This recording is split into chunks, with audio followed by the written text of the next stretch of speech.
Now, one very, very important thing to remember whenever glazing is the whole fat over lean principle, which is a little bit outdated these days.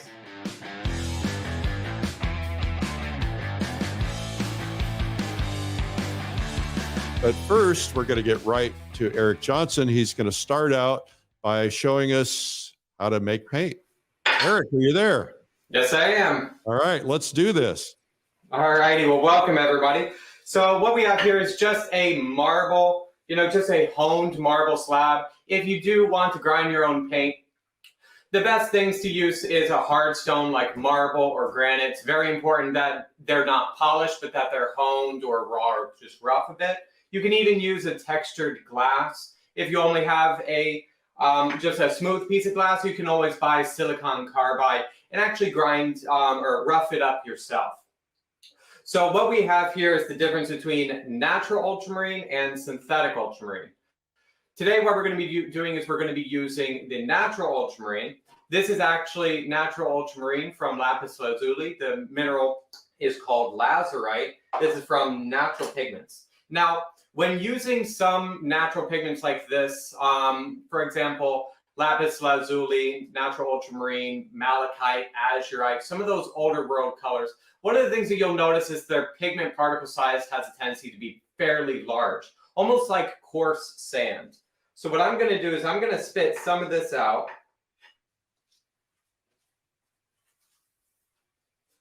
Where I just want just the pigment. What Eric's doing now is he's getting rid of the oil that accumulated in the tube. So this is a fairly expensive tube, and I've shamefully let this tube sit around for a bit too long. So sometimes you will have some pigment and oil separation. Now this paint is from natural. Eric, what's the best way to store your tubes? Horizontal, vertical, upside down? Is there a better way? I actually store my tubes like this, flat. Yeah.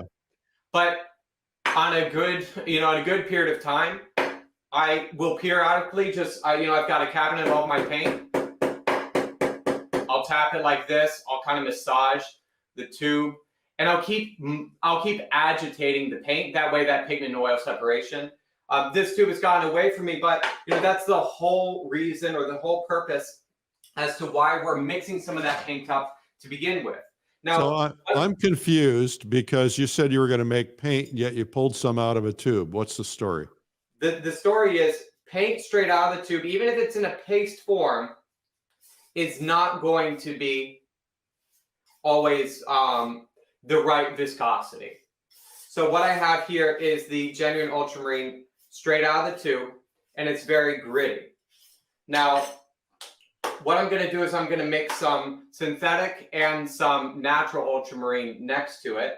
And then what we're going to do is we're essentially going to combine them.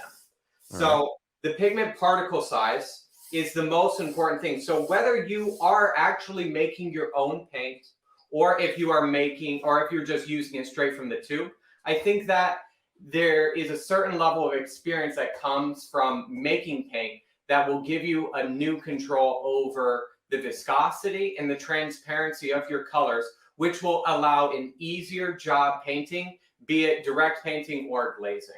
I want to just mention something, Eric, because I think it's very important. I encountered an artist recently who would buy pigment and make his own paint like you're doing here.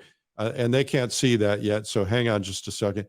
But what happened is, even though he thought he was being careful, there were microscopic particles that were in the air that he was breathing in, and he actually developed cancer in his sinuses, and they actually had to take his face off and cut into his skull and open up his sinuses to get it out.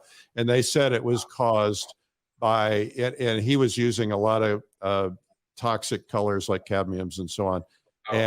So you want to be careful to wear a mask, and I think even eye protection. Eric wears gloves as well.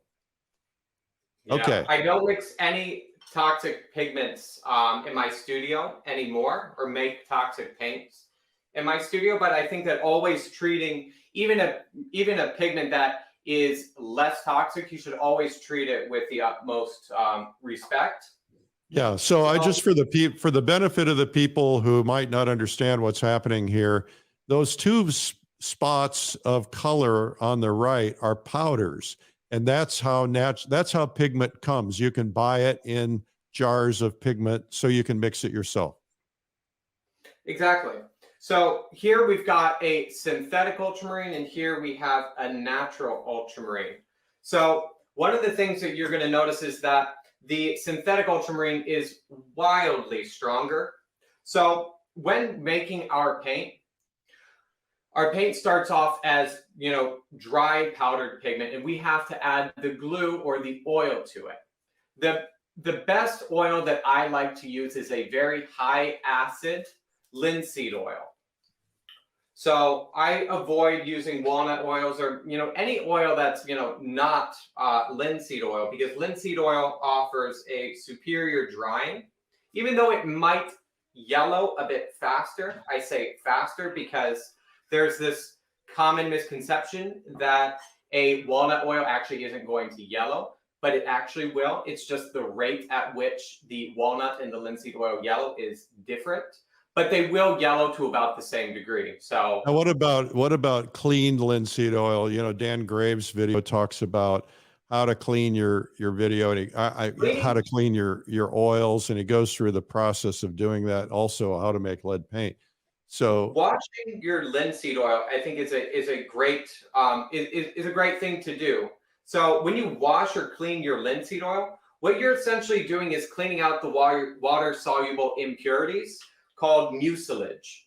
So a refined linseed oil is typically going to be a hot pressed linseed oil, which is going to result in less of that mucilage. Meanwhile, a cold pressed linseed oil is going to have much more of that mucilage and much more of those impurities. To get those impurities out, you can actually use water and pretty much wash the impurities out. Now, synthetic ultramarine has a very, very small particle size, which makes the color very, very vibrant. It's a fairly easy color to make. We just put this on and then just use small circular motions. We can use figure eights. you're using a glass Mueller? I'm using a marble. Or no, I'm using it. Yes, I am using a glass Mueller, and I am grinding on marble. Okay. So one of the interesting things is you sometimes see analysis of old masters paint, and you will commonly find calcium carbonate in the composition of the paint. Now, sometimes it is interpreted that the artist put that calcium carbonate or that chalk or marble dust into the paint. The other time, there's other speculation that just grinding on a marble slab like this or a marble tile can be enough to introduce some of that calcium carbonate to the paint. Interesting. So here we've got our synthetic ultramarine. I'm just going to put that up here. I'm just going to take a moment and just wipe down.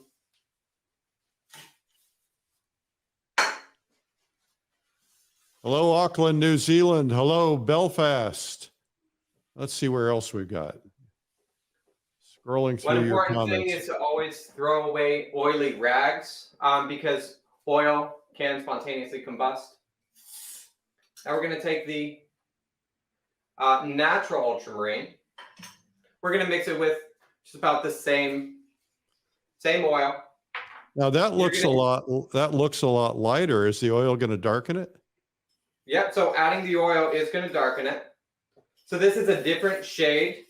So depending on the quality of the lapis, you will get different shades of blue. So that's why all of the blues throughout history are not always the exact same hue. So this is a slightly lesser grade of ultramarine, which is kind of nice to have as a step up from our deeper, richer, higher quality natural ultramarine that came straight out of the tube.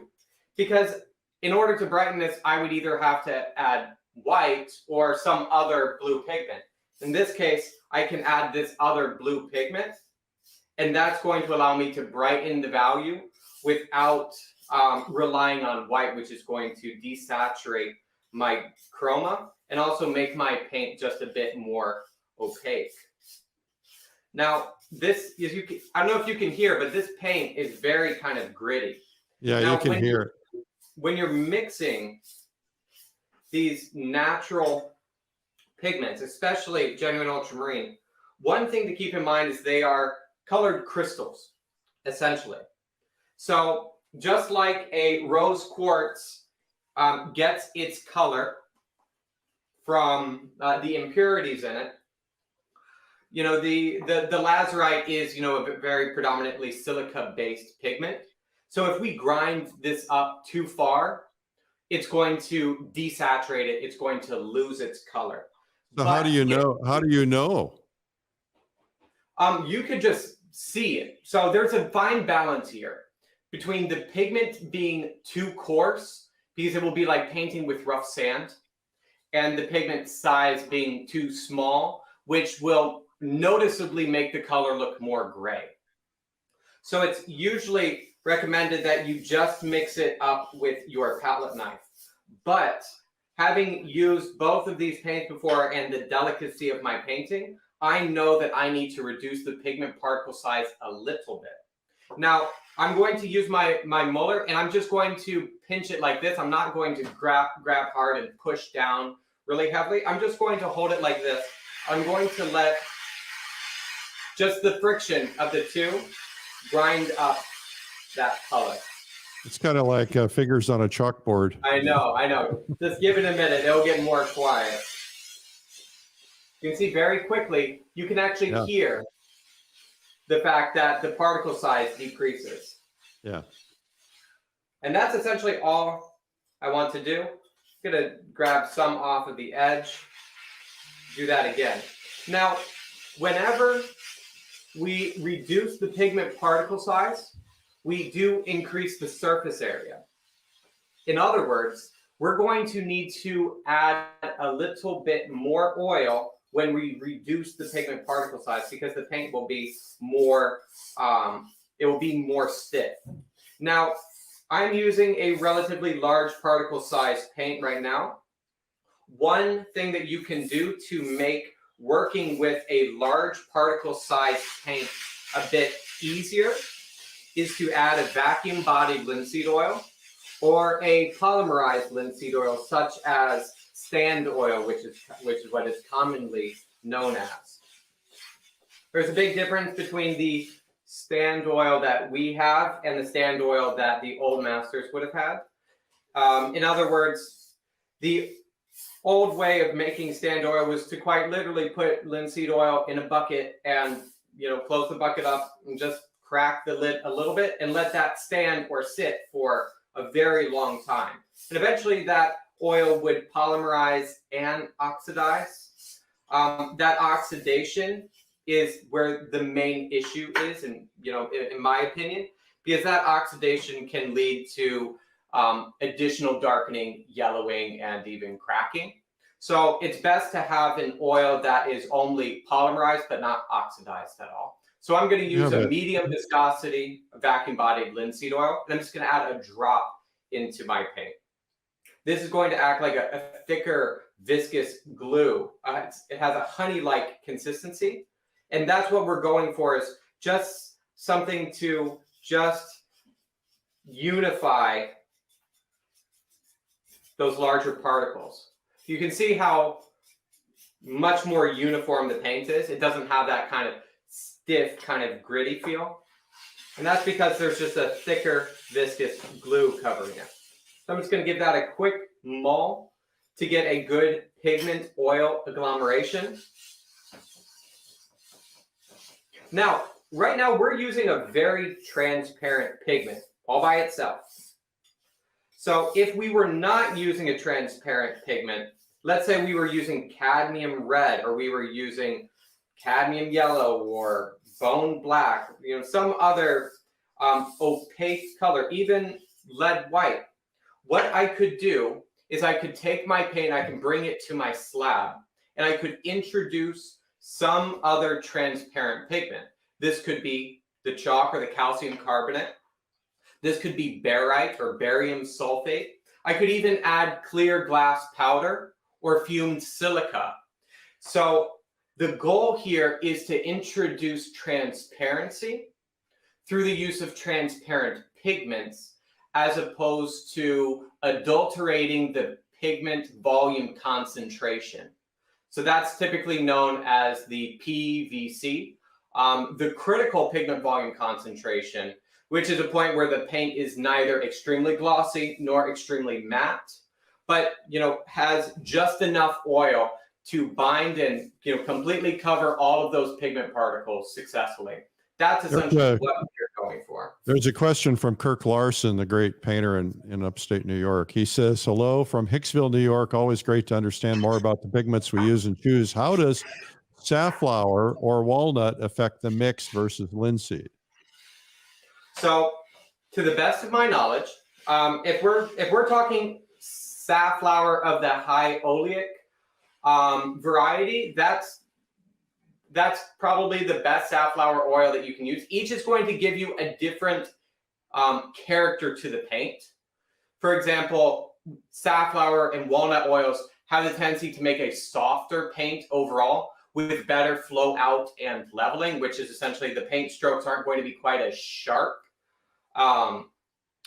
My main issue is with semi-drying oils and even drying oils, which we can categorize safflower in a semi-drying or a drying oil depending on which variety that we're using.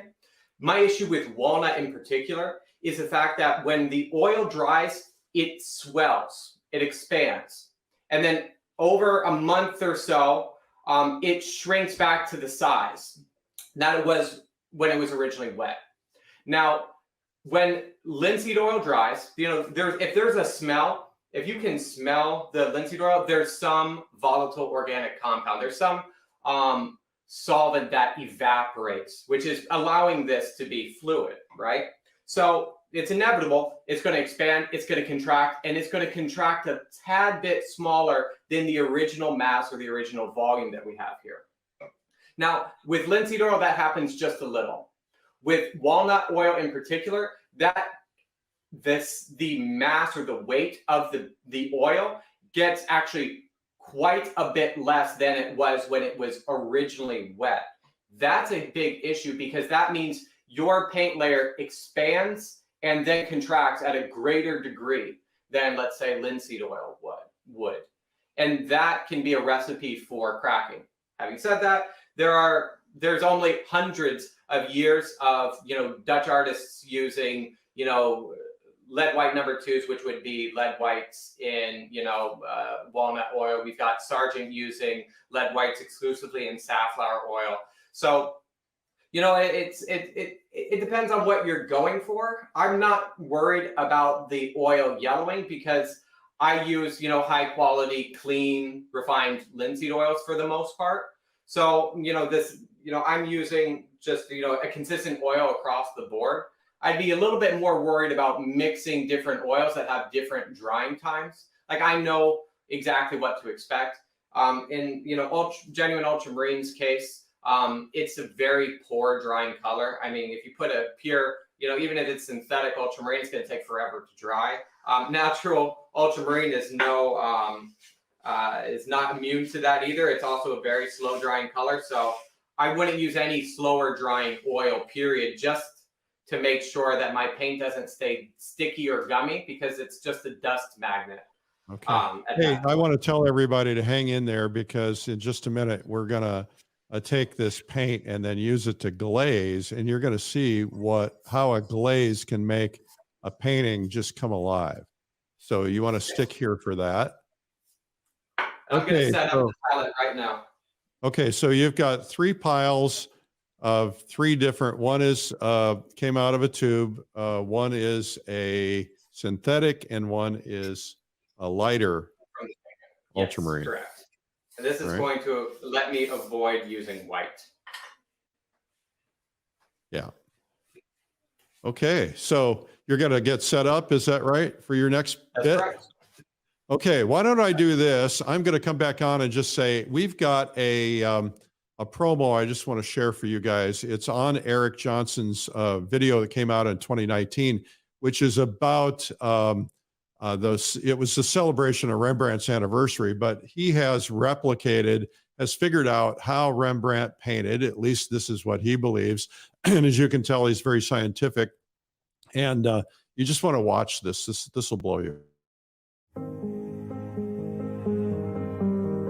Rembrandt,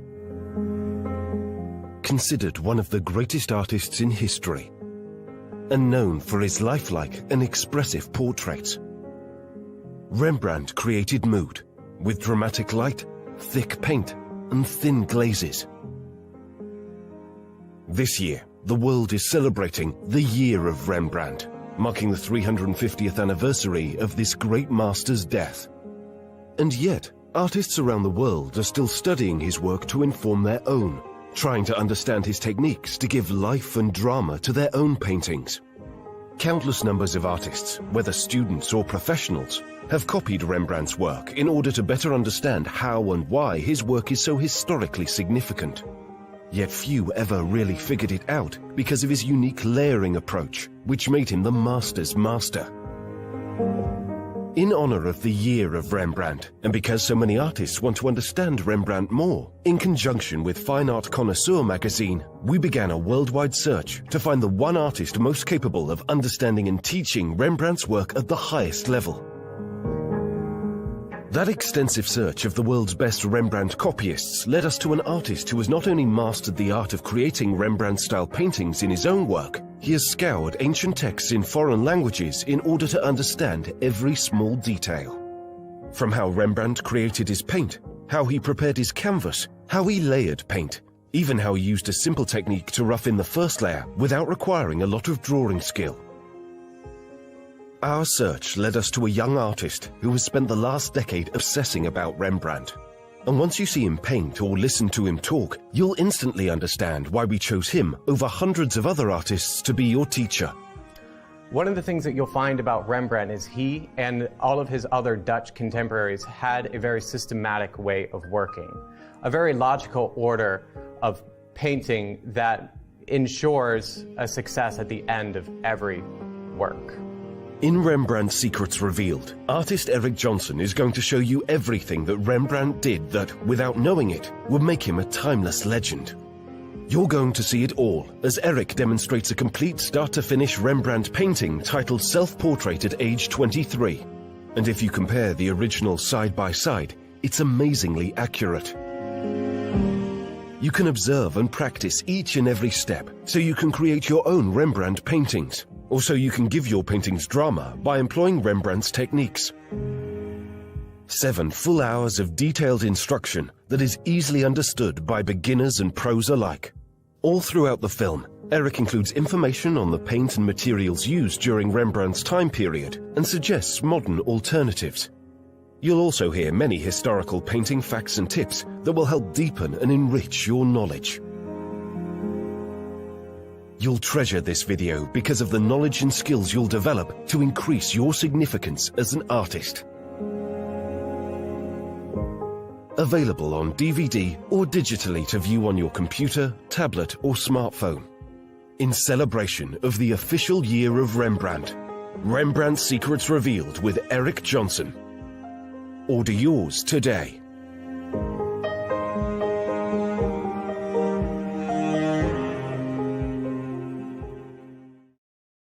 This became a huge selling video in the celebrations of Rembrandt's anniversary. A lot of people still are buying it. And it's really wonderful. I have a prized possession right here. I have my own Rembrandt, right? So it is absolutely incredible. This is an Eric Johnson. This is the one he did in the video. And to be able to stare at that in my office every day, it's kind of hard with the light here showing it. But this, you can learn how to do this, and Eric can teach you how. So I think it's very valuable. We're going to go back to Eric. Now he's going to start glazing. All right, Eric. All right, how you doing? I'm sorry, what was that? You said you're great. What we have here is I've got my 3 ultramarines.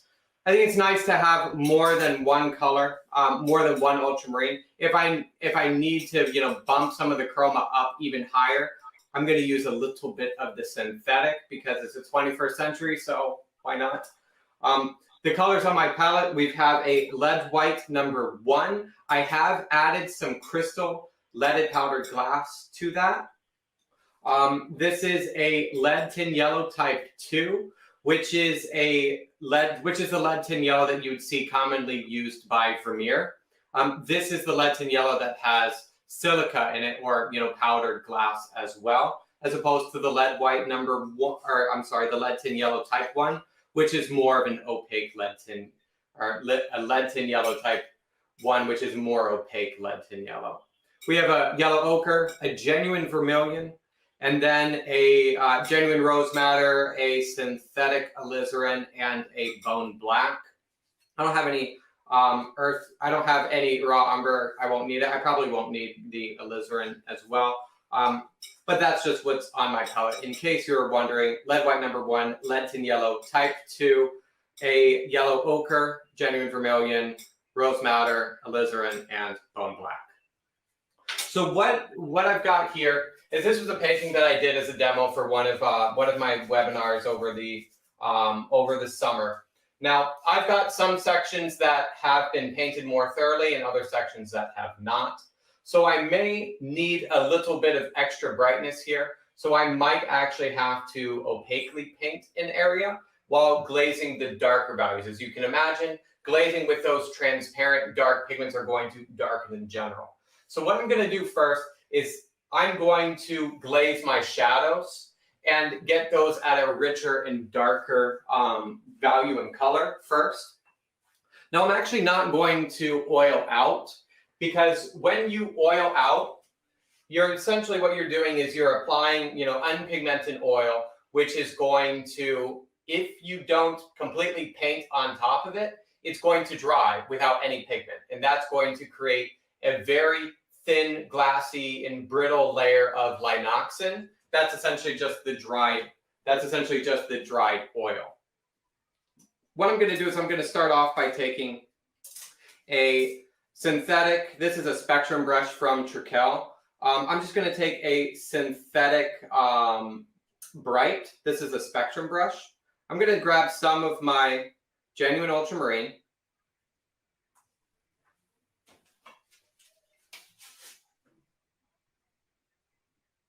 And I'm just going to apply it to my shadow. I might actually just take an even larger brush with a larger amount. We'll get you a little closer to this as well so you can see what I'm doing. I'm going to grab a synthetic hog bristle. Just a bigger brush. I might even touch the tiniest bit of that synthetic ultramarine.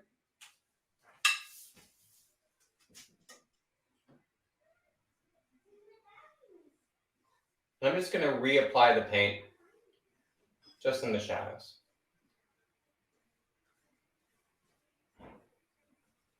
One thing that I've learned from just studying, a lot of the old masters is just how simply they painted, or how simple their palettes were in general.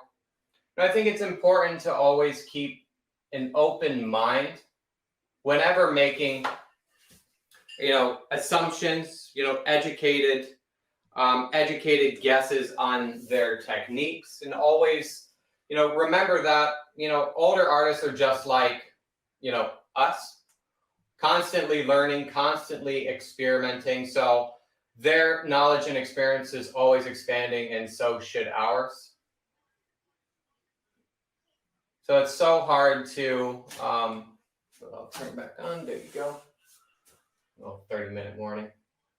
It's hard to essentially group too much under one method or one technique.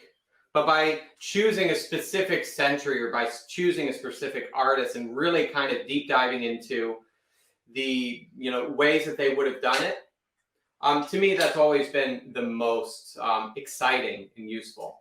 Now I'm going to take that smaller brush I'm going to grab more of the lighter genuine ultramarine. I'm going to start applying a glaze into the light family. Now this of course is going to darken it. Now can you just touch on, I'm sorry to interrupt you, just touch on why glaze instead of just painting it in at the time? What is the benefit of that? So I've had this conversation with a lot of students recently, because glazing is such a broad term that we do have to assess, you know, just like you're asking, like the why. So there are multiple reasons why glazing would be useful or a good thing to do. So in this case, I'm glazing because I want the look of that natural ultramarine. I want that old world look when I could rightfully use synthetic ultramarine and get colors that were more vibrant. Yeah. Now, I am enhancing the vibrancy of my natural ultramarine by applying it over a lighter foundation. That's going to allow my color to look darker and richer and higher chroma. Now, there's one thing that, you know, I generally try to discourage, and that's doing a fully opaque, you know, grisaille like this. So this is a painting that I did as a demo for my students just the other day.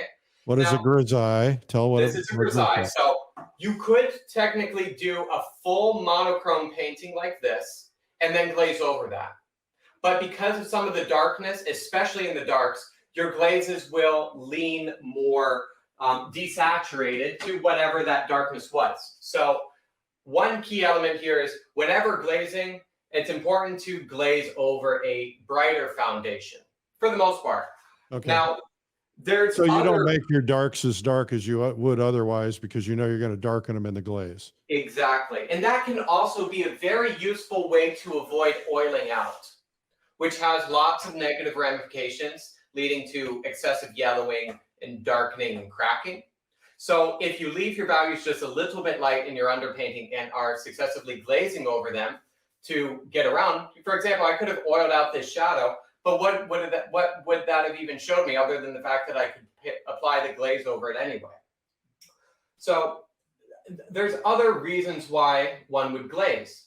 For example, in this painting,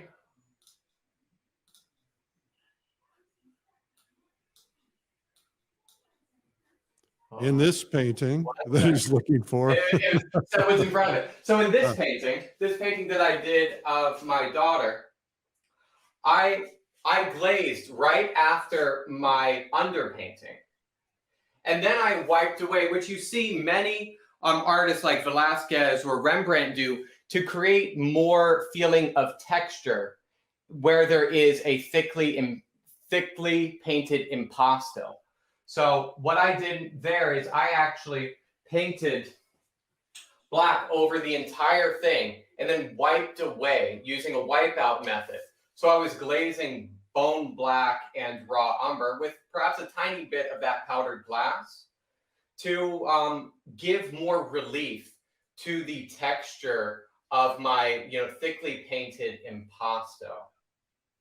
So you could use a glaze to not enhance the color, but to actually enhance the textural variety of the paint that you actually have down in the previous layer. Now, one very, very important thing to remember whenever glazing is the whole fat over lean principle, which is a little bit outdated these days. We could recapitulate our understanding of fat over lean as more flexible over less flexible. For example, I would want my very first layers in my painting to dry quickest and also to dry hardest. Quick and hard, some are usually kind of with each other, with you know, as opposed to you know a soft dry, which would be, you know, I couldn't do this if the paint was still soft. Now you will want to paint on a panel. You want liken your painting to the building of a house. You don't want to build your foundation of your house on sand. You want to build it on top of a solid foundation. So starting with more flexible over less flexible. A hard panel is going to be less flexible compared to a stretched linen or a stretched canvas. Your earliest layers should dry quickest or be the hardest dried. And then each subsequent layer should be finished curing and finished drying at a later time or at a slower rate than the layers underneath. So if we're using for example, if we use a very slow drying ultramarine, thickly painted, and then try to paint raw umber over it, which will dry very fast, we could deal with some very negative repercussions, which will lead to cracking. This is one of the reasons why I had certain hangups about the addition of mediums added at random quantities, in your mixtures, is because you adulterate the viscosity so much that it's hard to control the pigment volume concentration. If you want to add more flow to your paint, reduce the particle size, grind the pigment a little bit, maybe add, smaller or more viscous fluids like stand oil, which can make it a little bit more fluid. I generally try to avoid mineral spirits or any solvents because of their toxicity, in my airspace. But also, when you use a lot of mineral spirits or solvents, what you're doing is you're decreasing the viscosity of the oil to a point or to a degree that it will allow their substrate or the paint layers to suck up some of that oil.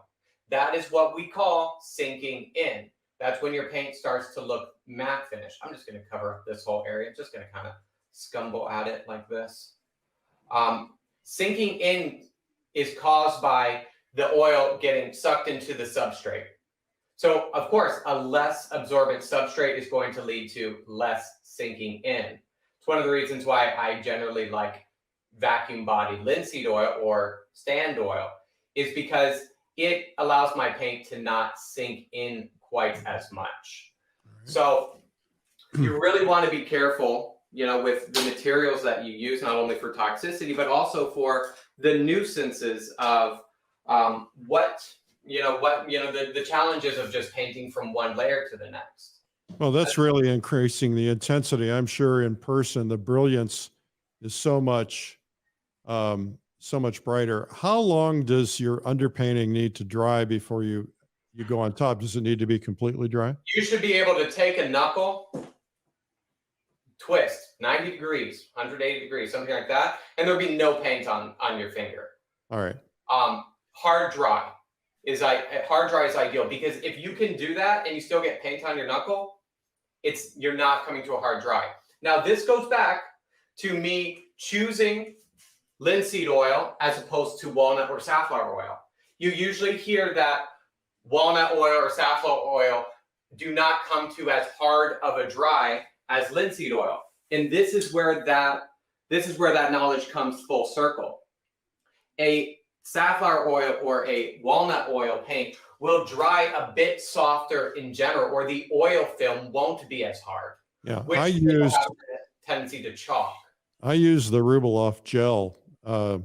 Oleo gel? Which is oleo gel, which is linseed oil.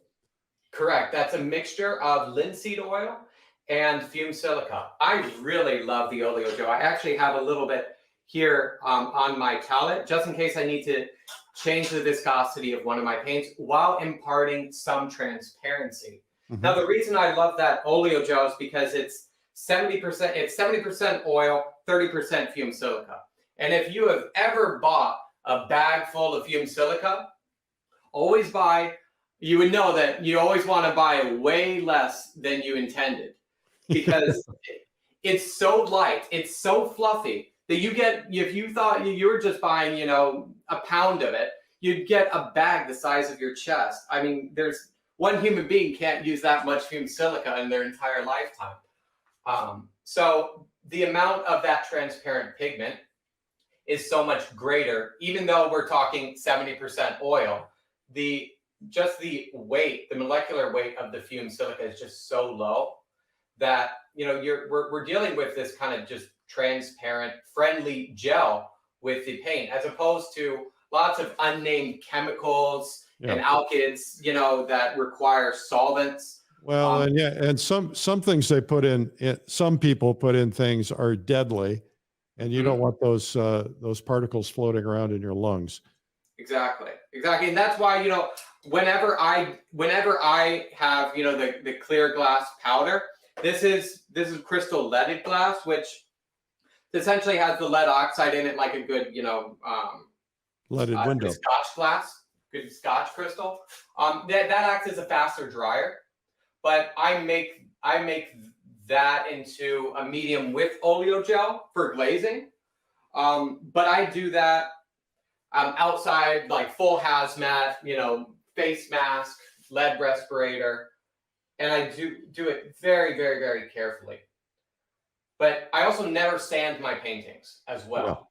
You know, that to me is just terrifying, because, you know, I do so much work to have a nice surface on my painting that, you know, I can't imagine scratching it. It's too brutal or intense for my liking. One time I came home from a couple of weeks away in Europe. Lori and I were on a trip, and the kids had been with us, a sitter or family member. And I walked into my studio, and it was covered with yellow powder. Oh, goodness. And my son had gotten into a big jar of lead tin yellow, and it just spread everywhere. And I fear what happens to him down the road. And so I caution people, be real careful. I started putting all my pigments in places where my kids couldn't get to them. Yeah, I've got a big, scary looking like Spanish Renaissance desk that has a lock on it. That's where I keep all of my pigments.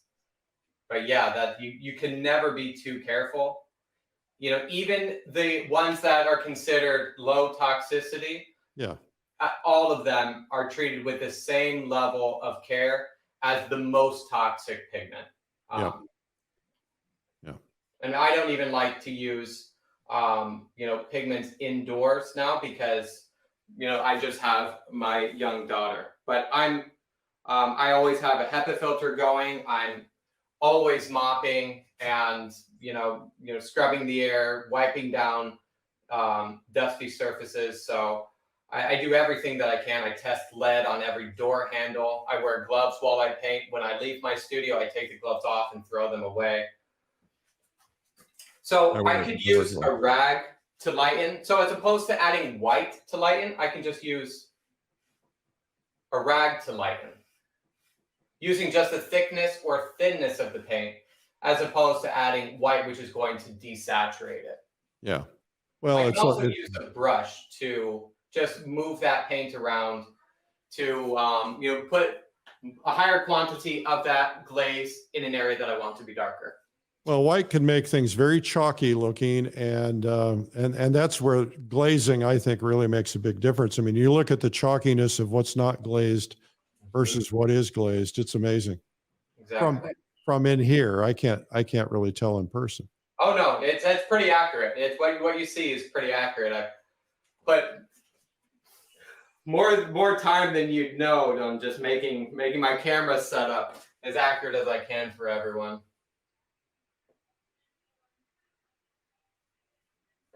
I'm just going to go over this. I mean, so what's the point of oiling it out? This, you know, goes back to my statement earlier. Why even oil it out if I'm going to glaze over it anyway? And you can see I'm relying on the paint that I made much more so than the paint out of the tube, just because of the value of it. When it comes to the darker values, I'll use the darker ultramarine. When it comes to the lighter values, I'll use the lighter ultramarine. The key here is also, if what you did underneath is not good, the glaze isn't always going to save you. So it's very important to have your underpaintings well established. Yeah, your brush strokes are going to show through. All the values, everything that you have down is going to show through. Now, when I did this painting, I did the entire, you know, this entire painting was essentially recorded during a webinar for the students that took it. I did, I think, 4 different types of underpainting in this painting. just to show what I thought was a good way to do an underpainting, and just to show that, you know, most of them are going to end up the same result. Now, the one that I did that grayscale painting for is the arm here, which still looks a little bit more gray. Here, I actually used synthetic ultramarine and white. I mean, why not just let the white chalk up the synthetic ultramarine and do the underpainting for what is going to be glazed in just the blue and white to begin with? Because since we're, you know, already halfway there. Then as we glaze over it, then we can increase that richness. So, you know, there's so many different ways to do an underpainting. And, you know, you'll get slightly different effects. But I personally do really like direct painting. So if I can get as close as possible in just one layer of just blue and white, that will just make my job or my life easier when I get down to glazing like this. I'll tell you a trick that I learned from the man who taught me, who had studied under Signorita Simi in Florence and under Ives Gamble and Frank Riley. He went out and found a very textured cloth or a very textured paper cloth and a paper towel. And after he would glaze, he would lay that paper towel down and he would rub it in, and it would pull some of the paint up, and it would then make the fabric look like it was textured. That's a good idea. It was very effective. I have a painting here I did 20 years ago where I did that, and it made the dress look like it was lace. Well, that's amazing. Yeah.